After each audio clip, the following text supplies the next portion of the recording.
محترم ناظرین اور مشاہدین، مکڑیاں اور چھپکلی ہمارے گھروں میں اکثر و بیشتر ہوتی ہیں، لیکن سوال ہوتا ہے کہ کیا انہیں مار سکتے ہیں، انہیں بھگا سکتے ہیں؟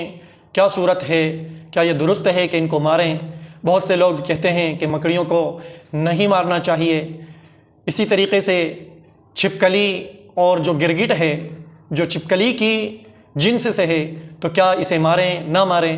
دیکھیں، جو بھی تکلیف دہ چیز ہوتی ہے اسے بھگانا، مارنا یہ درست ہوتا ہے، کیونکہ شہد کی مکھی ہے، جب وہ تکلیف دہ ہو جائے اور آپ کو تکلیف دینے لگے، اور جب آپ کو اندیشہ ہو کہ یہ ہمارے لیے تکلیف دہ ہے، تو اسے بھی مارنا، ہٹانا درست ہوتا ہے، کوئی حرج نہیں ہے۔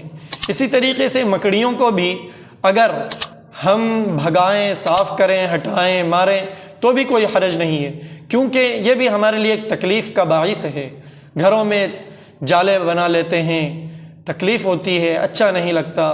اسی طریقے سے اور بھی کوئی بات ہے جس کے تحت ہم مکڑیوں کو ہٹا سکتے ہیں، مار سکتے ہیں۔ رہی بات چھپکلی کی، گرگٹ کی، گرگٹ کے مارنے اور نہ مارنے کے بارے میں نبی کریم صلی اللہ علیہ وسلم کی حدیث ہے کہ چھپکلی کو مارو، کیونکہ اگر آپ اس کو ایک نشانے میں مارتے ہو، ایک ہی بار میں مارتے ہو، تو اس پر 100 نیکیاں ہیں، یعنی کہ جتنا کم تکلیف دو گے اتنی زیادہ نیکیاں ہیں۔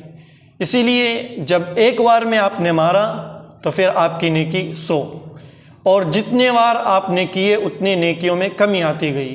لہٰذا یہ چیز ہمیں حدیث سے ملتا ہے تو اسے مارنا چاہیے، لیکن یہ بچوں کی طرح تڑپا تڑپا کر کسی جانور کو مارنا، زیادہ تکلیف دے کر مارنا، یہ بچوں کا طریقہ ہے کہ پہلے پونچھ کو کاٹ دیتے ہیں، جب تک وہ تڑپتی رہتی ہے دیکھتے رہتے ہیں، پھر اس کے بعد پھر چھپکلی کو مارا، پھر گرگٹ کو مارا۔ یہ طریقہ صحیح نہیں، ایک بار میں مارنے کی کوشش کرنا چاہیے تاکہ جانور کو بھی تکلیف نہ ہو۔ تو یہ بات ہمارے سامنے آ چکی ہے، اللہ تعالی ہمیں سمجھنے کی توفیق دے۔ وما توفیقی الا باللہ۔